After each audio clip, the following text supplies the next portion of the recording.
All right, let's do this. Something is missing. All right, got it. Think I got it. That's better. We're good. That's better. We're good. We're not good. Something's missing.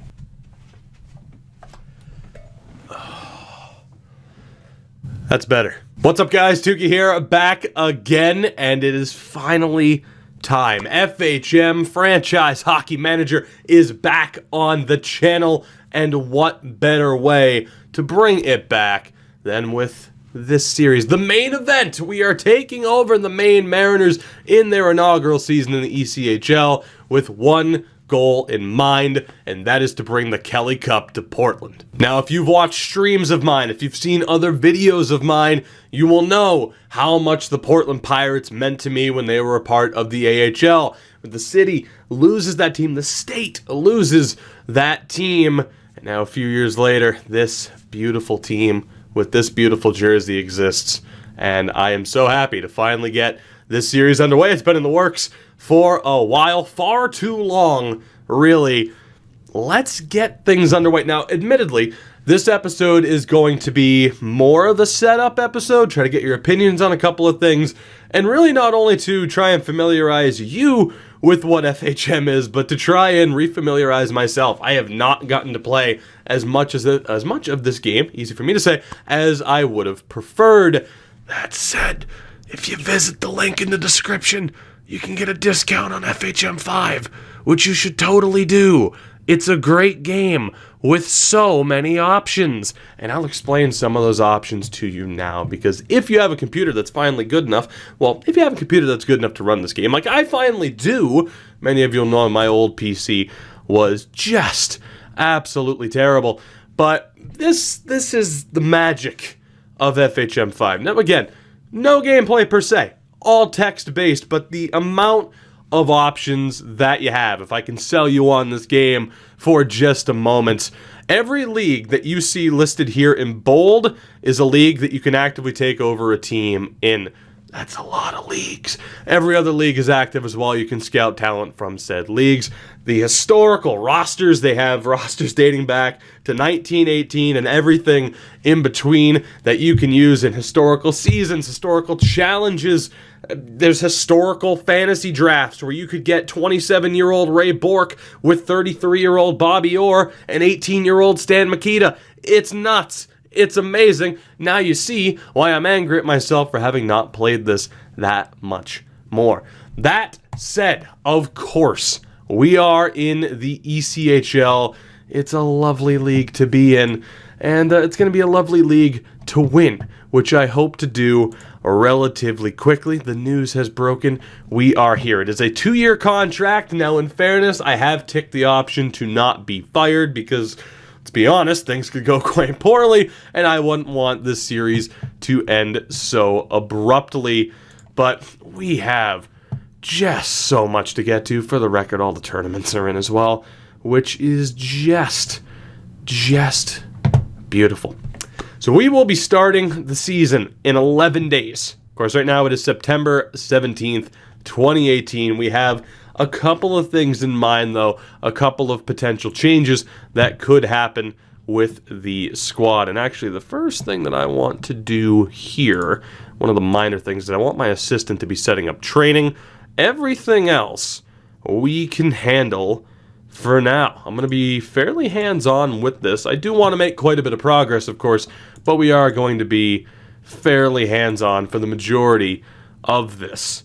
Now, as far as anything else that we have to do here, it's pretty much just getting right into it with our team. Shout out to the person that made this logo pack, by the way, to actually have all the real logos in. This is the starting squad. Now, the thing to keep in mind, unlike with NHL 19, we don't have full control. If the New York Rangers decide they want to call up Halverson, he's gone, and we have to replace him. That goes for every player that you see listed here. Halverson, Gropp, Pedri, Sean Day, and the legend himself, Ty Ronning. But on the bright side, if we do lose Brandon Halverson, we have Boston Bruins legend Hannu Toivonen. And I think the main thing that I want to do to start, pun completely intended, is I want to look to see if there are any former Portland Pirates that I can bring into the team. We have a little bit of money to work with. It might be possible. We're going to take a look at the free agent list to see who we might be able to bring in and who we might be able to afford. I mean, you see the average cap hit outside of Bryson Martin's, which is, I don't know if that's a bug or not, but yikes. I don't even know if we would be able to, I don't even know if we'd be able to get rid of him, but that is ridiculous. We can buy out his rights. That is about it. We could also look to trade him, which might be worth it. It might be worth it, to be honest. Again, lines, tactics, and all that we will get into sooner rather than later. We have $173,000 to work with in terms of signing free agents. So again, you look at the average being about 10 grand, maybe a little bit higher. We have some room to work with. Pretty excited for that. Staff-wise, again, we are the GM and owner. We have an assistant coach in Dane Thompson, who, as you can see at the bottom here, is doing pretty much everything. He is our only assistant coach. We have $14K to spend, just about $15K to spend to try and bring in a few more assistants. We also have a couple of scouts here. Ooh, actually, let's take a look at their ability, shall we? Wow, we got really lucky. They're all very good scouts. That works for me. Our trainer, on the other hand, actually, our trainer's amazing, too. Well, trainer skill's above average, but damn, we got incredibly lucky with the luck of the draw here. So the big thing, we'll be trying to find some assistant coaches that can work out for us. Now, we do absolutely need a goalie coach, Dane Thompson. It's not looking that good, buddy. So let's see if we can find a goalie coach primarily. So assistant coach, training and coaching goalies. Let's see, salary-wise here is the main thing to look at. The cheapest would be either Sasha Gonzalo or Eddie Furhey. Furhey? I'm not sure which. Well, which one of you is better with coaching prospects? Because that's also a factor. Above average there. Good. Sasha, congratulations. You win. Signed you for 3 seasons. I think you'll be able to do the job relatively well enough. Quick and easy. Sasha Gonzalo, now our goalie coach, and that is looking a lot better. Defensively, well, Dane Thompson's not that bad. I think I'm going to leave him as the skill coach. Hopefully that's not cut off, by the way. I'm not sure if every episode's going to have the webcam, but for the first one, we had to rock the Mariners jersey, man. We had to. Still don't know what name I'm going to get on the back. Might be Ty Ronning, might be Scott Savage, or if they sign a player who I think I'm going to sign in this episode, it will definitely be him. Shh, no spoilers, though. We'll get to it. We will get to it. So, let's find ourselves a defensive coach as well. Fairly straightforward in terms of what we need. Defensive training would be ideal. Coaching defenders and prospects. So let's see who we can find this time out. In terms of training, coaching defenders, defensive skills. So it's going to be between either Ino Scaliotto or Scott Carter. It's actually going to be, I'm going to have to learn how to pronounce your name, buddy, because you are the much better option. We cannot afford him. Never mind. Woo, I didn't even notice. 52 grand. Man, we might not be able to get anybody here. We might have to stay with the one assistant coach. Dave Babbage not looking to be paid. Is that a glitch? Is he retired? We just outright can't afford him. The game's like, nah, don't worry about it. Don't worry about it. In fairness, what are we looking at now in terms of money for staff? Forget where to look, to be honest. It's right there, $6,300. We're probably stuck with who we're stuck with. So we'll split it between Sasha and Dane. Why not? Let's take a look at who is the better of the two on that front. Dane will be the defensive coach. The offensive coach will be Dane as well. I got a feeling that's going to be quite consistent. And physical training will be Dane. So congratulations, Dane. You only lost your job as the goalie coach because money is just a tad bit tight. But again, we have the AI setting up training for us. It's relatively hands-on if you want it to be. Fairly quick and easy, though, just to have the AI handle it for us. And as far as everything else goes, we are pretty much good to look at the free agent list. So, the grades here, the main thing to keep in mind is that the grades here, obviously Rick Nash is available. Not going to be able to afford him. Surprise, surprise, but the grades do scale. So obviously 4-star is amazing. Rick Nash would absolutely destroy this league. Would Rick Nash in the NHL still be rated 4-star? Probably not. And you can kind of bet that, I mean, no disrespect to Joe Colborne, former Bruin, probably not going to be 3.5-star in the NHL. So the ratings do adjust based on the league that you are in. Let's take a look at the goalies that we have available to us right now. Let's look at just goaltenders. Not that we really need to bring anybody in, but it would be nice. So veterans like Michael Layton, Manny Legacy, or actually that's not Manny Legacy. I wish it's Maxime Lagacé, which I always say the name and think Manny Legacy. Vegas Golden Knight, or at least former Vegas Golden Knight. Actually, let's take a look here. So goals for us right now, again, we have Halverson, Hunter Toivonen, and Connor Lecuvie, who is killing it with the Laval Rockets. Don't really need a goaltender, but there you go. At the very least, you can see some of the top names available for left defensemen as well. I'm not sure how much help we're really going to need. Maybe an insurance policy or two, because both Pedri and Sean Day, two of our top 3 rated players, are both under contract with the Rangers. So it might be worth bringing in some others. No disrespect to Derek Pratt and Garrett Cecere, probably butchering that, but we could use a little bit of help there. So let's see who we can find, if anybody, to shore up the back end here just a little bit. Now, in fairness, free agents aren't the only way we can bring in somebody. Someone like Cam Barker is probably going to be just a tad bit too expensive. Although, for the hell of it, what would Cam Barker be looking for? He's just outright not interested. Good to know, Cam. Good to know. What about Mark Stewart? Interested? Not interested. We should probably hit the old signable option there. That doesn't change anything. It's just whether or not they're interested or not.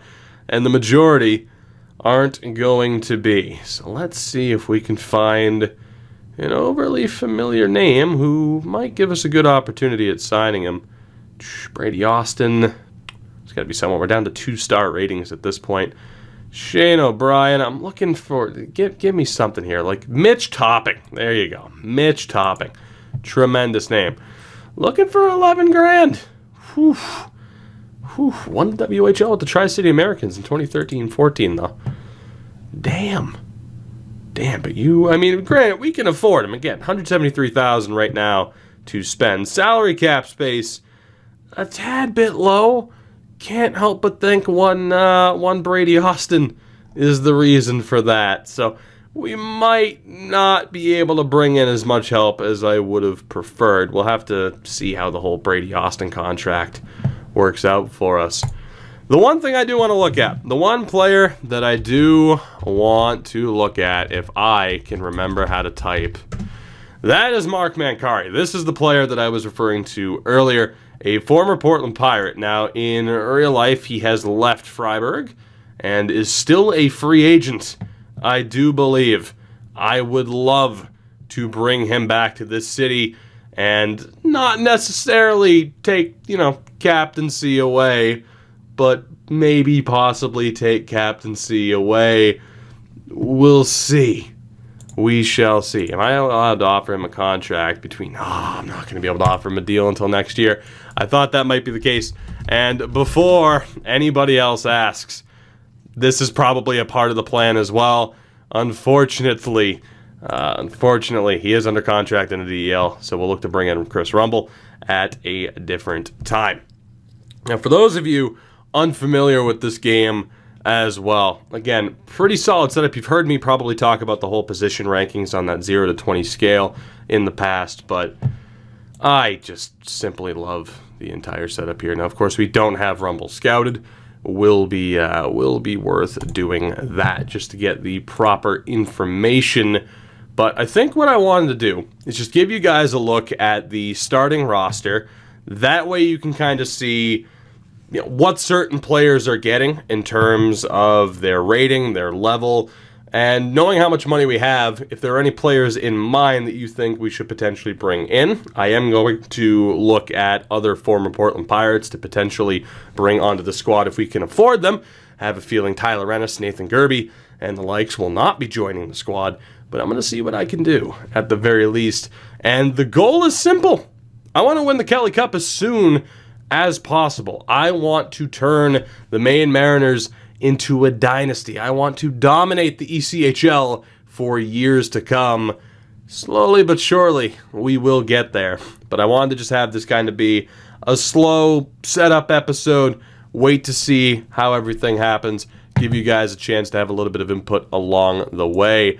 But in the next episode, we're getting right down to it. The season will begin. Whether or not we bring anybody into the squad, I do not yet know. But I'm intrigued to see what you guys think. Hopefully you're excited for FHM to be on the channel. I certainly am. Again, a link in the description if this game interests you. Maybe it'll take a few more episodes to convince you. Time will tell. I'll see you in the next one, though. You know the deal. Leave a like on the video. Every other thing that YouTubers ask you to do with the subscriptions and the bells and everything. Do what you want to do. You're an individual. You're your own person. Thank you for watching. I will see you in the next one where our journey truly begins. And don't forget, never forget about that beautiful patch, about that even more beautiful patch, and about this lovely crest that I love so much. I'll see you guys in the next one. Goodbye. That's not my outro, but it is now. Goodbye, left-handed.